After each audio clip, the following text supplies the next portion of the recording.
Most of life happens in ordinary moments. The coffee we drink, the work we do, the conversations we have, the sunsets we watch. And maybe that's exactly where God wants to meet us. Most mornings look pretty ordinary. The alarm goes off, the coffee brews, the day begins. Nothing spectacular, nothing headline worthy. Just another day. And if we're honest, sometimes it's easy to think God only moves in extraordinary moments, the miracles, the answered prayers we've been waiting for. But what if we've been overlooking Him in the ordinary? What if God is present in the quiet moments we often rush through? The truth is, before the notifications start coming in, before the emails need responses, God is already there, waiting, offering grace before we've accomplished anything, offering peace before we've earned it, offering mercy before we've proven ourselves. Lamentations 3:22 and 23 reminds us His mercies never come to an end. They are new every morning. Not new every successful morning, not new every productive morning, but new every morning. There have been mornings when I felt motivated, and there have been mornings where I felt exhausted. Mornings when my faith felt strong, and mornings where I had more questions than answers. Yet God's mercy met me in every one of them, before responsibilities, before the expectations of the day. I try to remember that today isn't something I have to earn.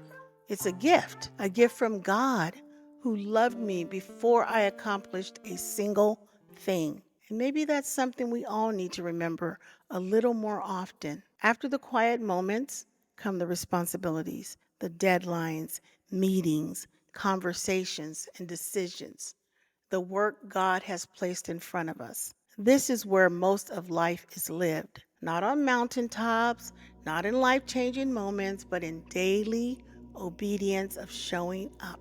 Colossians 3:23 says, "Whatever you do, work heartily as for the Lord and not for men." Now that's easier said than done because we live in a world that constantly measures success. How many views, how many followers, how many likes, how much recognition. And if we're not careful, we start measuring ourselves the same way. I've caught myself doing it, wondering if the work matters, wondering if anyone is listening. But God has been teaching me something. The kingdom isn't built on popularity, it's built on faithfulness.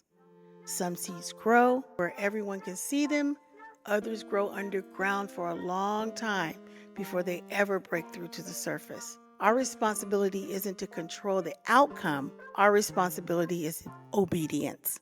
Proverbs 16:3 reminds us, "Commit your work to the Lord, and your plans will be established." So whether one person watches or 1 million people watch, whether the results come quickly or slowly, the goal remains the same: honor God, serve people, remain faithful. Every moment of obedience is another opportunity to point someone towards Jesus, and that's enough. As the day comes to an end, I realize how much of life is outside of my control. There are still prayers I'm waiting on, still dreams I'm trusting God with. There are things I hoped would happen by now, things I thought would make more sense by now, things I've asked God about more times than I can count. Maybe you've been there too, waiting for direction, waiting for healing, waiting for a breakthrough. Sometimes the hardest part of faith isn't starting the journey, it's trusting God in the middle of it, trusting Him when the answers hasn't come, trusting Him when the timing doesn't make sense. Psalms 46:10 says, "Be still and know that I am God." Not strive, not force, not figure everything out, but be still.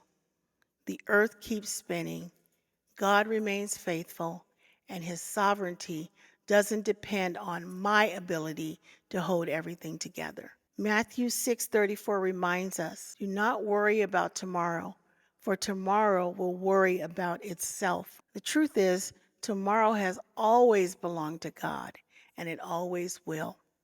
Tomorrow will bring new opportunities and new challenges, new conversations, new mercies. But for today, God sustained me. God guided me. God provided for me. God was faithful, and His grace was enough. Maybe that's the lesson hidden within ordinary days, that God isn't waiting for us at the finish line.